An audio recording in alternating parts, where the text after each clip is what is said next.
Welcome, everyone. This is the College of Education, Health and Human Services graduate virtual open house. So hopefully that's what you thought it was, and that means you're in the right place. I'm going to go ahead and share my screen. We're going to do some introductions so you can find out who we are.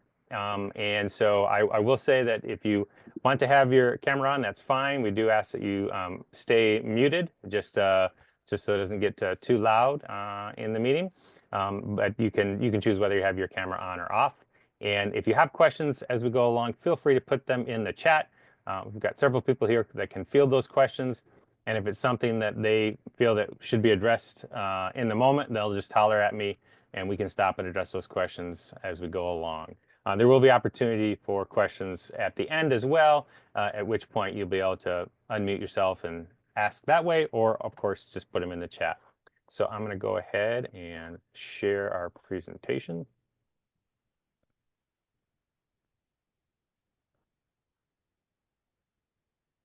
All right, so hopefully folks can see that.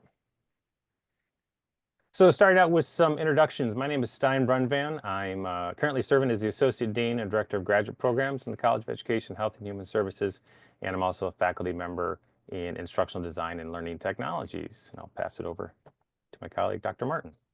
Hi, everybody. Thanks for joining us tonight. I'm Lise Martin, and I serve as the department chair for our Health and Human Services Department, and am faculty member in Public Health. Danielle. Hello, everyone, and welcome. I'm so glad that you're here. My name is Danielle Defaw, and I am the department chair for education, and I'm also a faculty member for reading and language arts. And I'll hand it over to my colleague, Chelsea. Hi there, everyone. I'm Chelsea Klima. I am the Director of Advising and Records, and I happen to oversee advising for the majority of our master's programs. And so it's really great to meet you and hope you're going to learn a lot. And I am Kristen Sanchez. I represent the Office of Graduate Studies. I am the Assistant Director of Graduate Studies. So my office helps support you through the admissions process. Welcome. Thanks. And Chelsea, sorry that we've not updated that slide yet with the correct last name for you. Very, very sorry about that. So I'm going to start out with just some information about U of M-Dearborn. We really strive to make educational opportunities accessible and affordable to as many students as possible. We emphasize practice-based learning. We're going to talk a little bit more about that in just a few moments. We are proud of the fact that we've got small class sizes so that faculty can really engage with the students. You can see our current numbers there for undergraduate, graduate, and doctoral programs. We do have an education doctoral program in our college, and then there are also PhD programs in the College of Engineering and Computer Science. So that makes up that 136 doctoral students. Our location, of course, is in Dearborn. Otherwise, it would be really weird to be called the University of Michigan Dearborn and not be located in Dearborn, right? So we are in Dearborn, which is a great community, lots of opportunity. Of course, a big influence from the automotive industry, but also different high-tech industries, healthcare, information technology, a lot of great different opportunities, which means that there are opportunities for internships and other field-based placements to get some great experience. A little bit more about the Michigan Experience and Excellence. Of course, we are part of the University of Michigan system, 3 campuses. There's the Ann Arbor campus, which is the main campus, and then our campus in Dearborn, and then also Flint. All 3 campuses are governed by a single board of regents, which is an elected board. And once you graduate from the University of Michigan, regardless of which campus you graduate from, you'll be a proud member of an ever-growing alumni network that is inching its way towards 1 million, and so you can help us get there. Couple of highlights: students receive free membership to the Henry Ford Museum, which is a wonderful museum, and also the Arab American Museum, and then the New York Times and Wall Street Journal. You get complimentary subscriptions to those. And in case you're wondering, can I get tickets to a football game? Well, you are eligible as students to sign up for them. I can't guarantee you'll get them, but you can sign up for them. Also for basketball and hockey student tickets. We do have sports teams on the Dearborn campus. We don't have a football team, but we've got a variety of teams, including basketball, softball, baseball, golf, wrestling, volleyball, hockey, goes on and on and on. So you can also watch athletics on our campus as well. So as I mentioned, we have a big focus on practice-based learning. Sometimes it's called project-based learning or place-based learning. And what that means is that not only do we want to engage with students within a traditional classroom setting, be that online or in person, but we also want to make sure they have a chance to get out in the field, and whether that be in internships or other field-based placements, where they're able to apply what they're learning in the classroom to real-world settings. And so we really pride ourselves on providing students with those opportunities. So a little bit about the College of Education, Health and Human Services. You'll hear us refer to the college as CEHHS. We acknowledge that CEHHS does not actually spell chess, but that's what we go with. So if you hear us talking about programs in chess or departments in chess, you'll know that we're talking about the college. We had been the School of Education up until 2013, when we became CEHHS, and were formed with two departments, Education and then Health and Human Services. So I should mention that all the programs that we're going to be talking about tonight are within the College of Education, Health and Human Services. So if you've got questions, you're interested in programs in the College of Business, things like finance or accounting or data analytics, or the College of Engineering and Computer Science, or the College of Art, Science and Letters, that's great, but we don't have faculty in this particular session that have expertise in those programs or the curriculum involved with those programs. So we could answer some basic questions about applying, because that's pretty standard across programs. But if you want specific information about programs from those other colleges, I just want to say up front that we really won't be able to answer those questions. So to give you an idea of what we're going to go over, we will review the graduate programs within CEHHS, talk about the eligibility and review process of applications and application procedure, a little bit about cost and financial aid, and then scholarship options. So across our programs, we provide convenient formats, and that being convenient for working professionals. So many of our programs are fully online, and we'll note those programs that are fully online as we go through the presentation. And for those that are on campus, they may still have a class or two within the program that's online, but the entire program itself is not online. So for those classes that are face-to-face, they generally meet once a week in the evening. And so you'd come to campus, and classes are usually 6 to 8:45. We say 9, but it's usually 8:45, so it's a 3-hour class. And that's just once a week. So if you've got 2 face-to-face classes, obviously you'd be making 2 trips to campus a week, at least for classes. And that usually gives people enough time to get here once work lets out. So starting off with our program eligibility, we have an EDD, as I mentioned, Education Doctorate, and we also have an Education Specialist. These are fall admit only, and you need to have a master's degree from an accredited institution to be eligible for these. We're looking for a 3.3 cumulative GPA. So we often have students submitting multiple transcripts. We don't just look at one transcript. We look at all of them to try to come up with a cumulative GPA. And we're looking for at least 3 years of professional experience. It doesn't mean you have to be automatically in education or as a teacher or in a specific field, but some professional experience that would be at least related to the degree that you're pursuing and the concentration you're pursuing. For our master's programs, the majority of them are fall admit. I'll point out those that are not fall admit, but the majority of them are fall admit only. And in this case, you need to have a bachelor's degree from an accredited institution, and we're looking for a minimum of 3.0. So in our review, we call it a holistic review. When we look at applications, we don't just look at a GPA and say, yep, met the minimum, or nope, didn't meet the minimum, so therefore, not admitted. We look at a variety of things. So for a GPA that might fall a little bit below what we're looking for, we definitely want to look at what do the transcripts tell us? Was there a particular semester that a student struggled in undergraduate? Maybe they tried out one major and didn't work out for them, so they switched to a different major.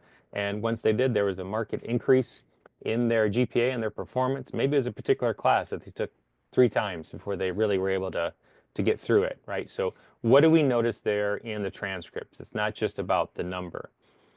We also look at the personal statement and want to make sure that what the student is saying they want to do with the degree, that the degree actually prepares them to do that. So for instance, we've got some degrees that lead to teacher certification or an endorsement that you add to a teaching certificate. So we want to make sure in the personal statement, if someone's talking about becoming a teacher, that they're actually applying for a program that allows them to do that. So we do look at the personal statement to make sure that the program is a good fit with what the student wants to do.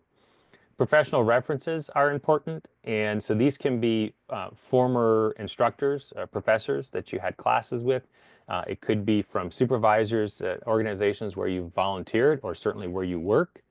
But we are really looking for professional references. We acknowledge that we could all probably, well, hopefully, we all could get really good references from our family and friends, but in this case, we want professional references, okay? We know your parents love you, but we want to hear what professionals in different relevant fields have to say. And then for the EDD, there is a writing sample, so we do look at that as well. And that's a specific prompt that we provide you if you're applying to the doctoral program. So that's part of the review as well. So for the EDS and EDD, for the Ed Specialists, it's a 30 credit hour program, which is similar to most of our master's programs in that they're 30 credits. And that's really for folks that are experienced educators and they're looking to kind of take the next step in their leadership and in their role within PK to 12 or community college setting. Then the doctorate degree, that's 60 credit hours. And that is for folks, again, who are looking to develop their proficiency in scholarship, in conducting research and research methodologies, also developing their leadership. In both programs, there are 2 concentration options. So there's the educational leadership concentration, and that's for folks who want to become a central office administrator. And that central office administrator certificate is issued through the state of Michigan. Our program is approved for that certificate, but we don't actually issue the certificate. The state of Michigan does. And what that certificate allows you to do is be an administrator such as a superintendent or a director of curriculum or assistant superintendent, basically at the district level, not the school level. This would be at the district level within a school district. The other concentration area is urban studies and curriculum practice. This concentration provides a bit more flexibility as far as the courses that you take. You would work with an advisor to pick out courses. There are going to be a set number of core classes that everyone takes, no matter what concentration they're in. But then to fulfill the concentration for urban studies and curriculum practice, you could work with your advisor to kind of figure out which makes the most sense for you depending on what you want to do. For the ed leadership concentration is very scripted because we have to meet the state standards for that central office administrator certificate. So there's not the flexibility in that particular concentration. So as far as our online programs, you can see we have quite a list of programs that are fully online. And by fully, we mean you will never have a need to come to campus for any of these. You don't need to move to Dearborn if you live outside the area. And it also means that if you're an international student, these programs being fully online do not qualify you to apply for an F1 visa. So we would not be able to grant that. You wouldn't be eligible because it's not required that you come to Dearborn or come to campus to complete these programs. So these are fully online. Most of them, the classes run asynchronously, but there might be an occasion where you take a class where it has a specific meeting time, but that meeting would take place in an environment such as the one we're in right now in Zoom. So you'd be online. Again, you would not need to come to campus. And then we have a couple that we say can be completed fully online. And that's kind of because several of the classes are offered online, but it kind of depends on there might be a class that is offered online in the fall, but it's offered face-to-face in the winter. So it kind of depends on when you take that particular class as to whether or not the entire program would be online. The MA in Education with no additional endorsement has quite a bit of flexibility in your concentration area. So that would come down to whether or not you're selecting all online classes within that concentration or not. So again, it could be completed fully online, but it depends on your course selection. So I want to start going through our master's programs. This first list of programs are part of our Department of Education. The first one is the MA in Community-Based Education. It's a 30 credit hour program. Again, most of our master's programs are 30 credits. There are a few that are a little bit more than that, and so we'll note that as we go along. This program does not lead to any kind of teacher certification, but it is for folks that are either currently working in education, could be teachers in an urban setting, looking to build different connections to the community and use place-based educational strategies. Could also be for people who are not formally in the education system, but want to work, for instance, in nonprofit organizations that have connections to different educational outreach, community-based outreach type programs with educational components to them. Our MA in Early Childhood Education, it has online options. So there are 2 different concentrations, one of which is fully online. And that's the Early Childhood Administration and Leadership. And so this is for folks who, as the name implies, want to become administrators and leaders within a early childhood setting, a preschool, it could be a Head Start, Great Start, those different types of programs where you want to move up and be that director, administrator, head administrator of that program. And then the Early Childhood Special Education Inclusion. This is designed to help people learn more about strategies to work with young children that have special needs. And so it's got a lot of coursework that delves into special education strategies and pedagogies and philosophies as they relate to early childhood. The MA in Education also has some online options, so it depends on which concentration you're looking at. So the MA in Education with no additional endorsements, again, this is the most flexible master's program we have. You have 3 core classes, and then the 7 remaining classes, you can work with your advisor to pick out which classes. So you could take some classes in leadership, you could take some classes in instructional design and learning technologies, could be in different pedagogical strategies, assessment, ESL. So you can kind of craft that program to fit your needs. The MA in Ed with Teaching English to Speakers of Other Language, or TESOL, that is fully online. And that's for folks that you don't need to have a teaching certificate. It's for folks who want to work with speakers of other languages outside of a formal K-12 setting. So it could be with adults. It could still be with young students, but because you don't end up with a teaching certificate, you wouldn't be in a formal school or district setting. Then the MA in Education with a couple different endorsements. Both of these would require that you already have a Michigan teaching certificate. So one is English as a Second Language, or ESL, and the other is the Reading Specialist. And so both of those concentrations, they've been approved by the state of Michigan. They follow the standards and requirements of the state of Michigan for those particular endorsements. And so those would be added to your teaching certificate. Our MA in Educational Leadership, this is fully online. And this is for folks who want to be administrators in K-12. So as you recall, the Central Office Administrator Certificate with the EDD and the EDS, that's for people who want to be administrators at the district level. This program would be for people who want to be administrators at the building level. So you want to be a principal, assistant, or vice principal within a school, whether it be an elementary, middle, or high school. So this program is approved by the state, and you would be eligible to get that certificate through the state of Michigan. The MA in Instructional Design and Learning Technologies is another fully online program. This is for folks who want to learn more about using a variety of different technologies in different instructional settings. Doesn't just have to be in K-12. We've had several people go through that work in different types of industry where they do corporate training, or they work in, we've had people in medical settings where they're needing to teach different medical professionals, whether it be nurses or dentists, how to use different software as it becomes available to them.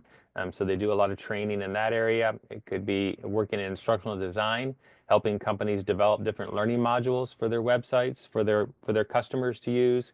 So a variety of different options here for folks in this particular degree. The MS in Applied Behavior Analysis, this is one of those programs that's more than 30 credits. It's 36. It is not an online program. It's one of our few programs that's not online. We're not allowed to offer these classes online because the requirement of the certification board, the Behavior Analyst Certification Board. But completing this program does make you eligible to sit for the exam, the certification exam that is offered by the Behavior Analyst Certification Board. and become a board certified behavior analyst.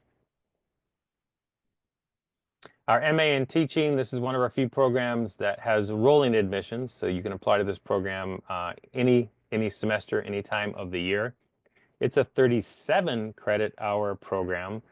This leads to secondary teacher certification in the state of Michigan. The reason why it is more than just 30 credits is that it includes a semester of student teaching in this program.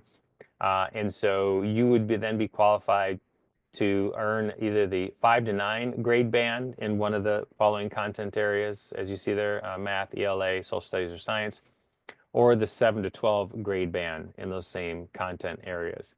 So the state of Michigan in the past couple of years has switched their teacher certification to a grade band system. And so the 5 to 9 or the 7 to 12 are the 2 grade bands at the secondary level. Then that's what this program would qualify you to do and to earn that certificate. The MS in Health Information Technology is one of 2 programs that we have in the HHS department. It is becoming a fully online program starting in this fall of 2025. So anyone applying to this program going forward, you're applying to a fully online program.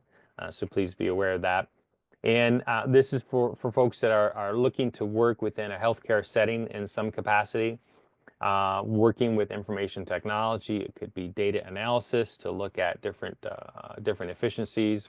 It could be about trying to create cost efficiencies. It could be looking at diagnostic data to try to figure out what might be causing a particular medical situation that they're trying to treat.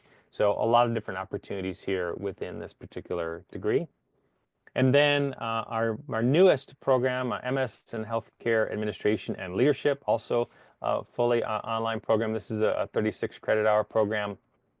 And this is for folks who want to work in some kind of administrative leadership position within a healthcare setting. Could be a hospital, clinic, mental health facility, all sorts of different organizations where you could slot yourself into a leadership role after earning this degree. This program does have an internship. Several of our programs do have an internship, but I want to point out this program does have an internship. And even though it's an online program, we can still facilitate that internship. You don't need to travel to Dearborn to do your internship. We are able to place you where you are so that you can complete that internship wherever you're geographically located. Our TESOL certificate program, that's fully online. So if you're not interested in earning a master's, you could still earn the TESOL certificate. This is not a teaching certificate, so it's not a certificate issued to the state of Michigan. It's a certificate issued by CEHHS, by the University of Michigan Dearborn, that says you have completed this set of courses and you are prepared to teach English as a second language outside of a K-12 setting. So again, this is the same set of classes that you would take as part of the master's. It's just obviously 15 credit hours versus 30 credit hours. So you're not having to take the core classes that go along with the master's program as well. And now I'm going to turn it over to Kristen to talk about admissions and application process. Thank you. I do want to start with a little bit of housekeeping. So anyone who attends today is eligible to receive a fee waiver for the $60 application fee. In order to receive that follow-up waiver code, though, you do need to have your name that you're logged into Zoom with match your name that you RSVP'd with. So if you have your name as just your first name, your last name, iPhone, any of those different things where we wouldn't be able to check you in to say that you've attended, you'll want to make sure that you update that. If you aren't sure how to do that, you can throw your name in the chat and I will make sure that that gets documented so that you're checked in appropriately. That code will be sent in about 2 business days. So it might be tomorrow, it might be Monday, depending on how long it takes to check everyone in after the event. And you'll be able to use that code through March 15th. So that fee waiver code is valid through 11:59 p.m. Eastern time on that date. In order to use that code and submit the online application, you do have to submit the application itself by that date. So not everything is needed in order to submit the application. I'll kind of highlight that as I go through, what becomes the complete admissions file. So in order to submit the online application itself, you'll upload a resume, your essays. For most, that will be your statement of purpose. If you're interested in the TESOL certificate, there's not an essay that's required. And if you're interested in the EDD, there's an additional writing sample that's required. So those essays do need to be submitted in order to submit your application. You'll also, for all of the degree seeking programs, need to request your recommendations. So it's 2 recommendations that are required for CEHHS graduate programs. And you'll enter the first name, last name, and email address of your recommenders into the system. And they receive an email directly that requests their input for your recommendation. As far as the recommendations go to submit, you need to request them. But if your recommenders haven't submitted them yet, they can submit their side after you've submitted your application. And as noted previously, they do need to be professional. You have the option to upload your transcripts into the online application. It's not required to submit though, although they do need to be on file in order to consider your application for an admission decision. And there are a few different ways that you can do that. So many prefer to upload unofficial records in the online application, and anything that you upload yourself is considered unofficial. So if you were to request an official from your institution and upload that, that's considered unofficial because it's not sent directly to us. So if you're going through like Parchment, National Clearinghouse, things like that, just have them sent directly to us so that we are able to mark that off as official. If you are admitted with unofficial records, that's fine for consideration, but you would be required to submit the official by the end of your first term of enrollment in order to continue in the program. Other ways that you can provide the transcripts is using a personalized upload URL, which you'll receive by email after your application's been processed, submitted and then processed. You can also have electronic delivery sent directly to us, and you can have physical mail sent directly to our office as well. If you have any non-US transcripts, we also require a transcript evaluation for those transcripts, and you have 2 options to fulfill that requirement. The first, our preferred option, is that you pay for an approved third-party course-by-course evaluation. It does need to be that specific report type, course by course, because it gives all of the information that we need. So it affirms your degree equivalency, the accreditation of your program, and then converts each grade to the 4.0 scale as required. The average cost for those evaluations are about $200, but we accept a number of vendors, and we do encourage you to compare vendors based on your needs before selecting one. So they each have their own documentation requirements. They each have their own costs, including starting costs and different things that you would have to pay for as sort of indirect costs or associated costs, and then their own turnaround times. ACE is our preferred vendor, but we also accept any of the vendors that are noted below that, in addition to any other NACES members. I do want to emphasize that if you go to our how to apply instructions on the UM-Dearborn Graduate Studies webpage, there are some custom links for some of our vendors, and they either, one, have the correct report type automatically selected, or some of them also actually have discounts added. So Spantran, for example, gives you an automatic 10% off of the standard fee if you go to our custom code, and IEE drops the fee down to $145. So when you compare that to the cost of West, which is about $230, that's a significant difference as you're comparing different vendors. And I do see a question about providing the slides after the event. The recording will be sent with the coupon code, as well as an email for any questions that you have after the event. So if you want to take notes, you can, but all of these will be sent to you after as well. The other option to meet this requirement is to request an internal evaluation. You will specify in the online application, there's a question of, do you have non-US transcripts? And then you answer yes or no. And if you say yes, then we need to know how you're planning on meeting that requirement. So you can select within there to say you require the internal evaluation. It doesn't have a cost, but it does add 4 to 6 weeks to receiving an admission decision for most programs. So if you're planning on applying closer to a deadline, we do ask that you have your own timeline. So for example, if you have to know for a certain date by a scholarship, or, employment planning or anything like that, where you need to have your decision back by a certain date, you'll want to plan for that sort of backwards as you determine when's the best time to apply if you need to incorporate that into the process.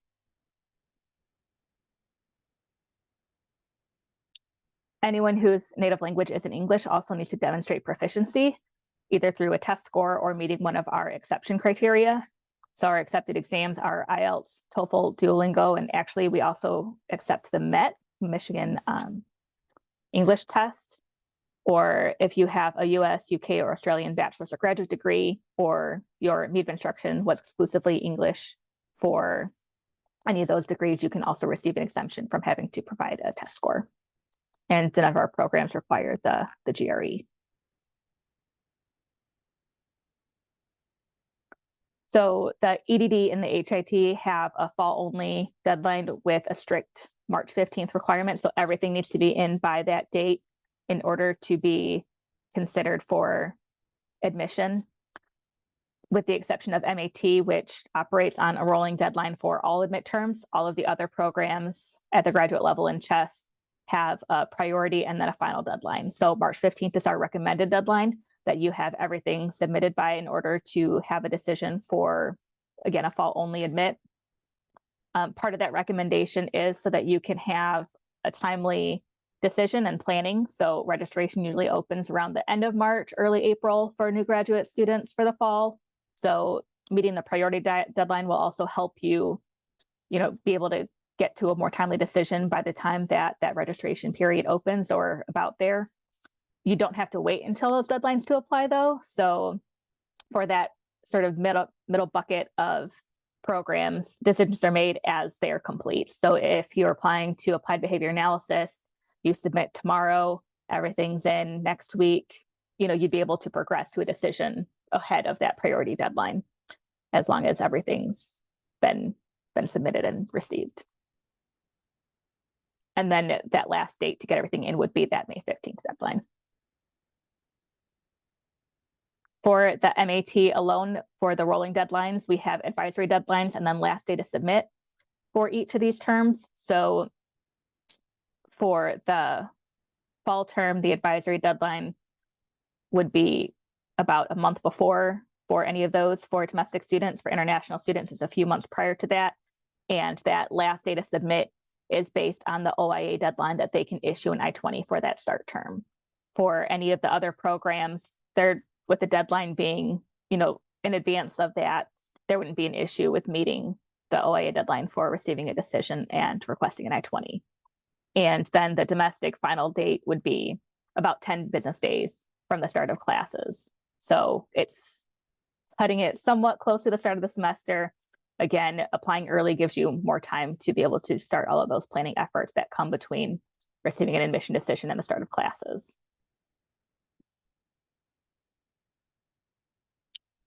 So to help build out that timeline from when you want to receive a decision and working back, and this is a general timeline that every stage takes for the admissions process. So once you submit that application, you'll receive an email confirmation the next day saying, thank you, your application's been received. You'll receive another email once it's been processed.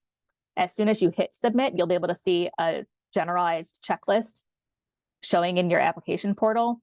We ask that you don't actually monitor that until after receiving that second email confirming that the application has been processed, because if you were to upload any documents during the application process, those won't necessarily be automatically reflected.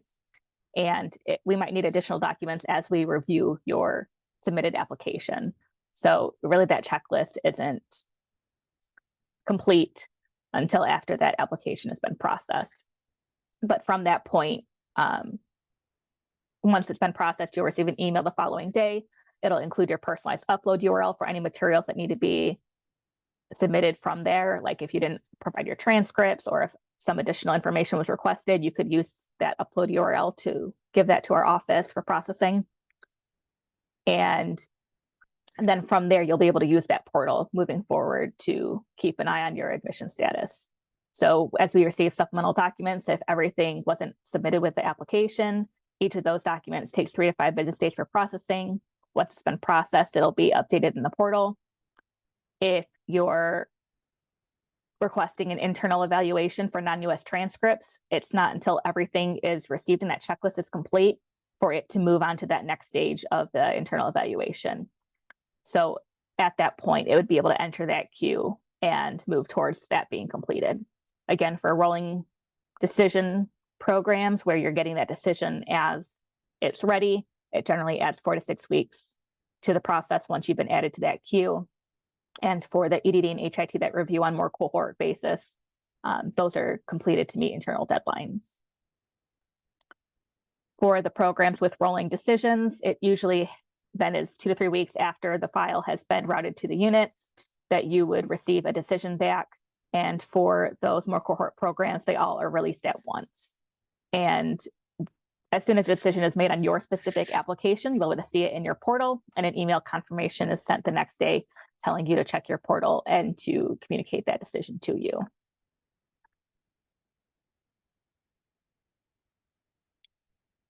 The next section is going to be more on cost and scholarships, but as sort of a preface to that, I want to make sure that I highlight that UM-Dearborn's residency classification might be a little bit different than other bodies and how they classify someone as a resident of the state of Michigan. So our residency definition is set by the University of Michigan Board of Regents, which governs all 3 campuses. The residency classification office that determines any reclassification questions is housed at the Ann Arbor campus and serves all 3 campuses. So if anyone has these sort of 8 to 10 flags as out-of-state ties, they would be considered non-resident for tuition purposes.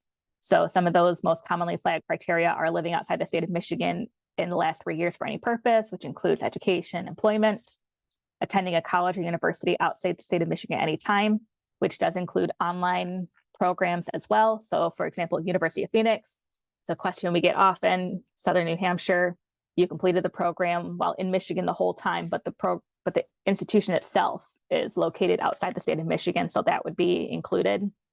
Not being a U.S. citizen or attending a UM campus at any time as a non-resident.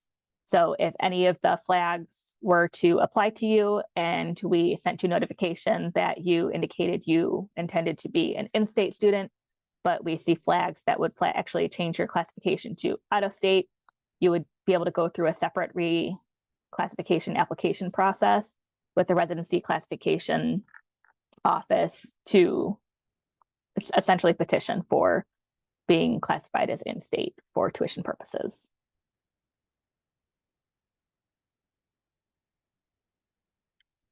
And with most courses being 3 credits on our campus for the graduate side, this is sort of the breakdown of what you could expect for your tuition costs to be for taking 1 course, 2 courses, or 3 courses. Full-time is met at 3 credit, 9 credits, technically 8 credits, but 9 credits, with most courses being 3 credits each. So we have the breakdown of being a Michigan resident. So whether you're in an on-campus or online program, Michigan residents pay the same tuition.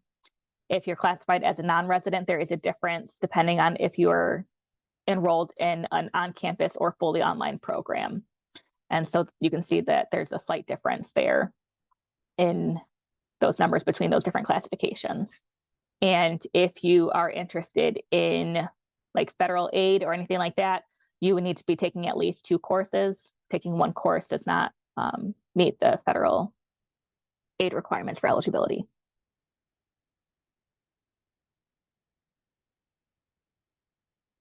So in addition to that minimum criterion, certificate programs are also ineligible for federal financial aid. We do encourage anyone who is a U.S. citizen or permanent resident to file the FAFSA to see if there are any loans that you can get. Most of our students do get their funding from a different variety of sources as opposed to a single source. We don't offer fully funded programs. And so if you're eligible for FAFSA, which are just loans at the graduate level that can help, supplement and make that full cost of attendance for you in order to afford graduate school. We also encourage all students to sign up for Scholarship Universe, which you can do after you've received an offer of admission. You develop a profile within that system, and it can help match you to internal and external scholarship options that would be a good fit for you. to be considered for and to apply for. Each scholarship could have its own separate requirements for eligibility or the application process, but it can at least give you some broader awareness of different opportunities for funding that you might meet.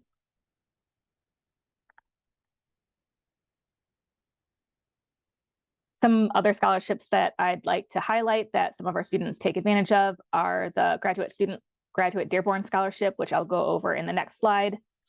UM-Dearborn employees have the ability to take 25% off, which can be used in addition to the UM Tuition Support SPG that's across the UM system. The Community Service Personnel Scholarship and the Michigan Nonprofit Association Scholarship are also two scholarship offerings that can help reduce the total cost of attendance that you would need to fund. Any graduate student with the classification of non-resident who is enrolled in an in-person degree-seeking program, which means that a fully online program would not qualify for this. There's already that separate discount that was calculated into that separate category on that previous slide, would be eligible for this Graduate Dearborn Scholarship. So it's automatically offered. Someone doesn't need to apply for this. As long as you've been classified as a non-resident and you're enrolled in an in-person degree-seeking program, you would receive a scholarship notification about a week after you've received an offer of admission, giving you the scholarship offer. So it's up to $10,000 annually, and the amount per term will depend on how many credits you're enrolled in each term. So this is one of those cases where taking one course does give you the opportunity for some aid if you meet the eligibility criteria.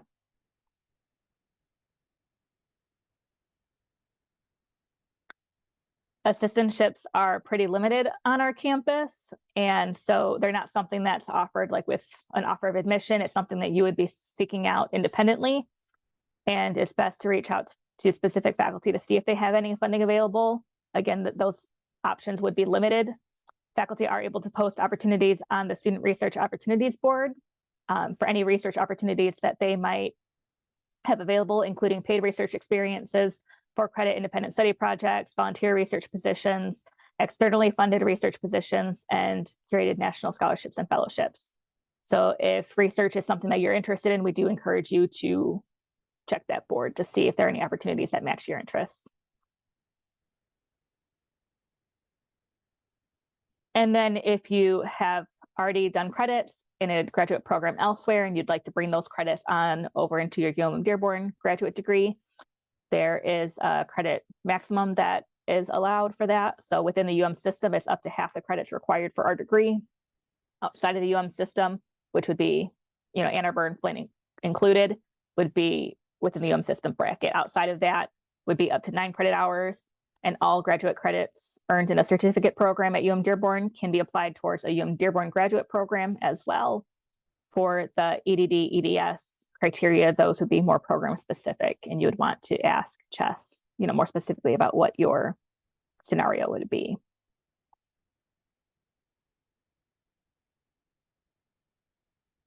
And again, all of these details will be sent in a follow-up email, but there's some different resources to click through the different parts of our website that will give more information on all of those different areas.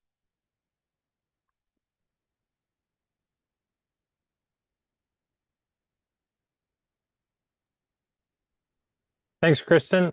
So we'll leave this slide up. It's got a lot of great information while we go through any more questions that you have. I know there are a lot of questions in the chat, so I'm going to ask my colleagues that have been fielding those questions. Are there any in particular that you think we should address? Maybe they were just need clarity, or you want to make sure that they're mentioned out loud. I know Chelsea, Danielle, Lisa, you've been answering questions. Is there anything that you want to mention here specifically?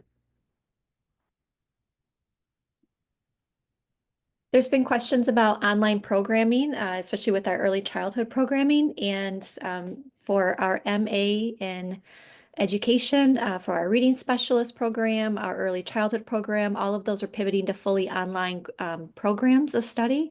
And so I know sometimes we might feel a hesitation about online courses, but some of our instructors are also providing synchronous online instruction, similar to what we're experiencing right now, like Dr. Brunvan had shared previously. So I think the online option provides a lot of flexibility with a really high quality programming too. So even if you're not interested in right away, you still might want to consider it. Thanks. I know I saw some questions about research assistantships and teaching assistantships, and I think Kristen also talked about this a little bit. We don't currently have a system of assistantships like that. There may be, if someone has a research grant where they've got funding built into that grant to hire a research assistant of some kind. That is quite rare, to be honest, though, and so we're not able to automatically offer that to students, or certainly not able to guarantee that for students.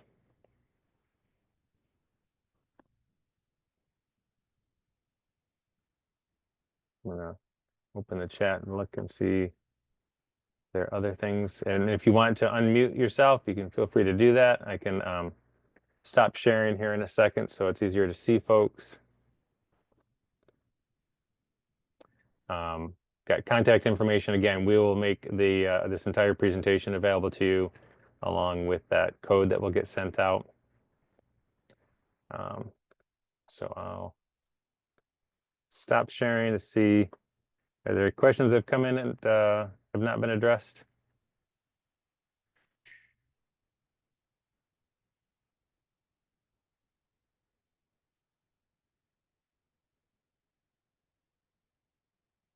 Another question about scholarships for students that fill out like Kristen said, that fill out the FAFSA, that are eligible to fill that out. At the graduate level, it's generally their loans that they're offered. And those can be different kinds of loans where you might have to pay, might not have to pay interest on them until after you've graduated and so forth.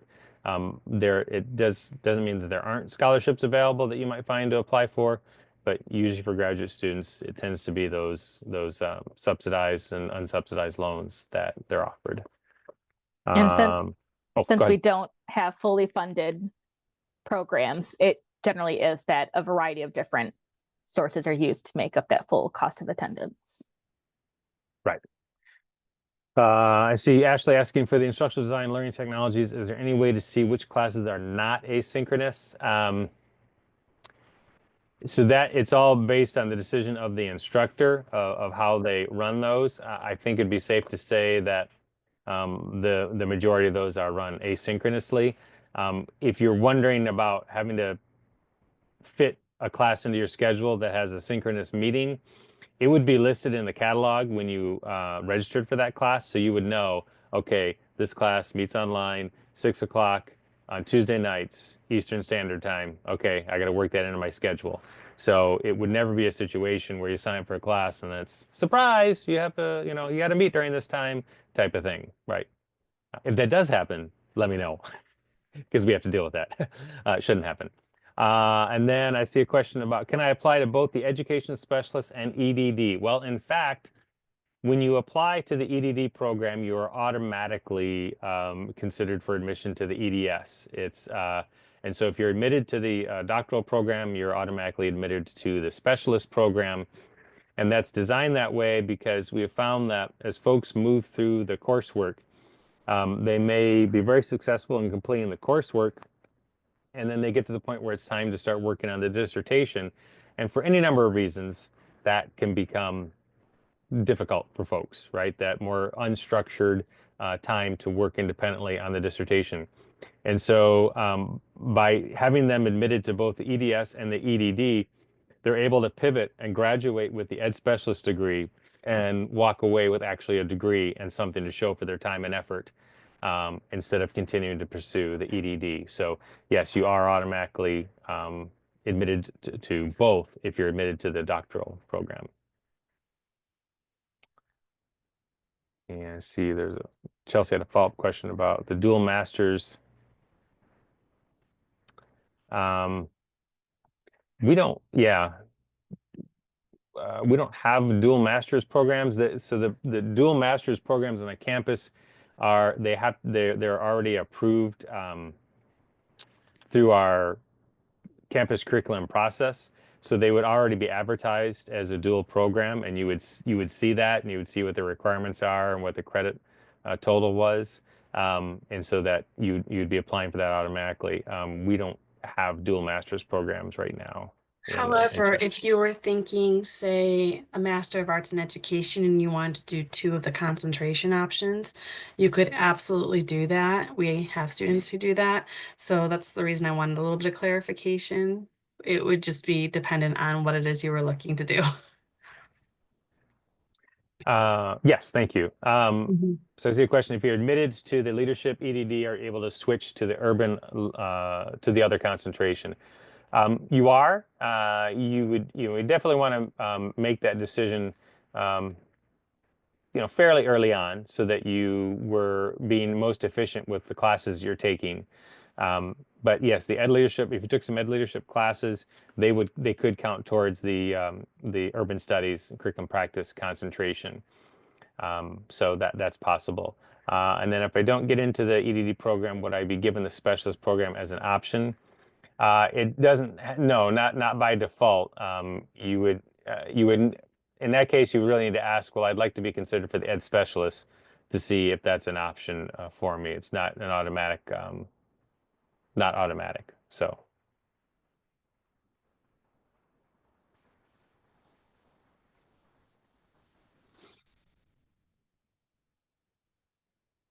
Other questions?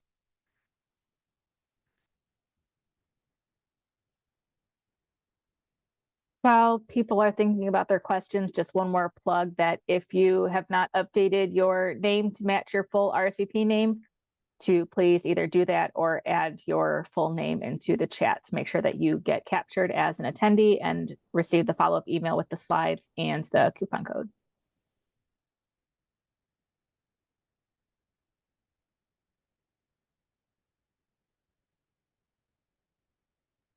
So Kristen, also, go ahead. So the question is looking at hard deadlines and the time needed for the institution to do internal verification spanning about 4 to 6 weeks. Can the institution do the internal verification outside the March 15th deadline? So I'm not sure which program you're interested in specifically. So for the EDD and HIT, as long as everything is received by March 15th, then we will make sure that we do the internal evaluation in time to meet internal deadlines for the review process. For any of the other programs, there's not a specific date that the evaluation needs to be completed by in order to move that forward, as long as everything's received by either the March 15th priority deadline or the May 15th final deadline. And so we do our best to do it, sooner than the 4 to 6 week timeline, but we just can't make that guarantee.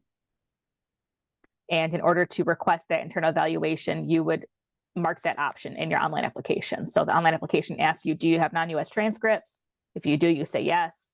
And then the follow-up question is, which way do you plan to meet that requirement? And you select either I plan to submit a third party or I'm requesting the internal evaluation. And then we go from there to work with you to get that requirement completed.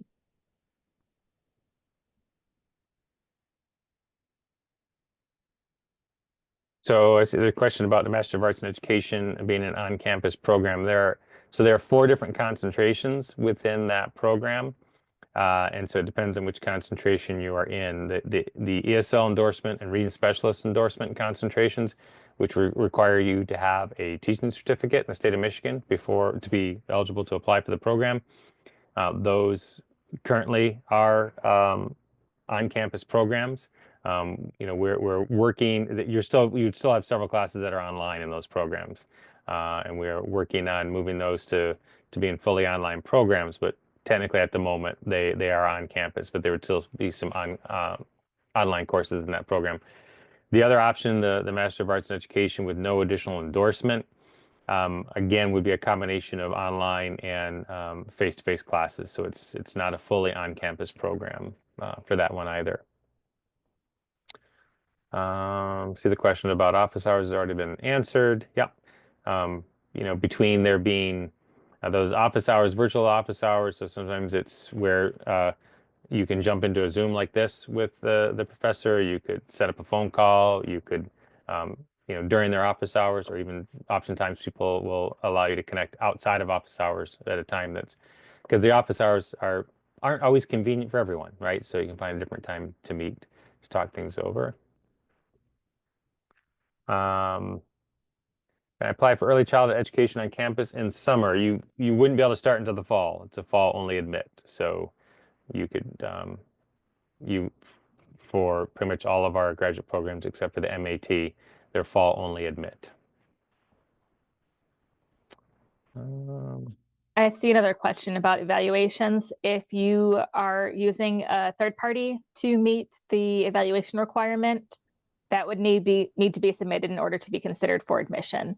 So you can upload it in the online application if you'd prefer to do it at that time. If you'd prefer to do it after the application has been submitted, that's fine, but an evaluation needs to be on file in order to be considered for admission. So that third-party evaluation would need to be received before you could receive a decision if you were opting for that option.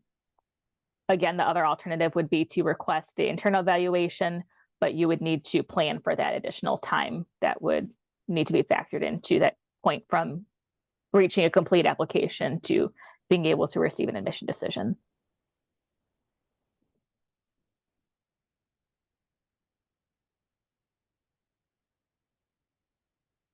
Let's see, do we have administrative assistantships? I'm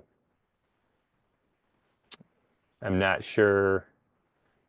Does that mean working in some kind of administrative capacity that would be paid? No, we have, as part of a couple of our different programs, you would do internships.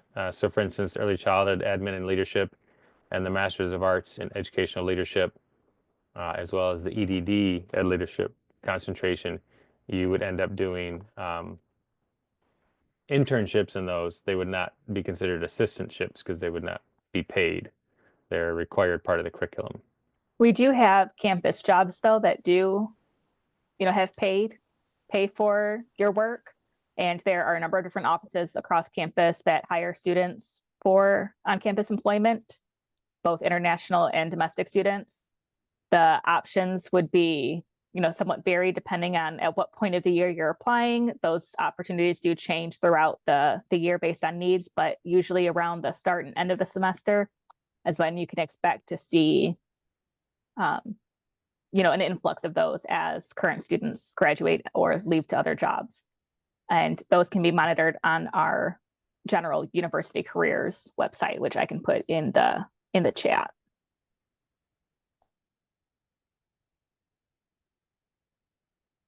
So the instructional design is fully online. Can it be combined with early childhood education? Not as, we don't have it set up as a dual degree type program. Could you take some additional classes in early childhood while working on that degree? Potentially, there could be financial aid implications there if you're taking classes that aren't required of your degree. But combining them as a formal dual degree program, we don't have that set up that way right now. We do have student-initiated dual degrees, where if the two programs are close enough to have some courses that count towards both as part of the set requirements, you could petition to double count a limited number of credits towards both. Like I said, it does need to be close enough though where there are courses that are already in both of those programs' curriculum. I can add the student-initiated dual application in there as well. Someone does need to be separately admitted to both of them, and you can't apply for that from the start. So you would be admitted into one program, complete at least one term in that program before applying for the student-initiated dual. And those are fairly rare, although they are an option.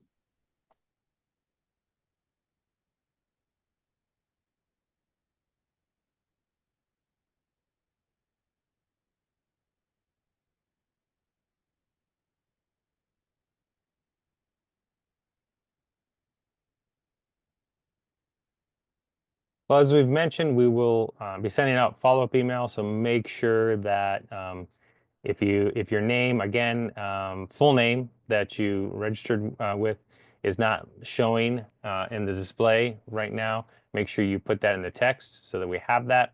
And we can be sure to send you out the code for the fee waiver and also recording for a recording of this presentation. So you have that information. That presentation, of course, has our email addresses, or at least a couple of email addresses. And so feel free to send along those questions, and we will either answer them or get you connected with the people in the offices that can answer them if we don't have the answers. And so we look forward to seeing many of you either online or on campus in the fall. And thanks for joining us tonight.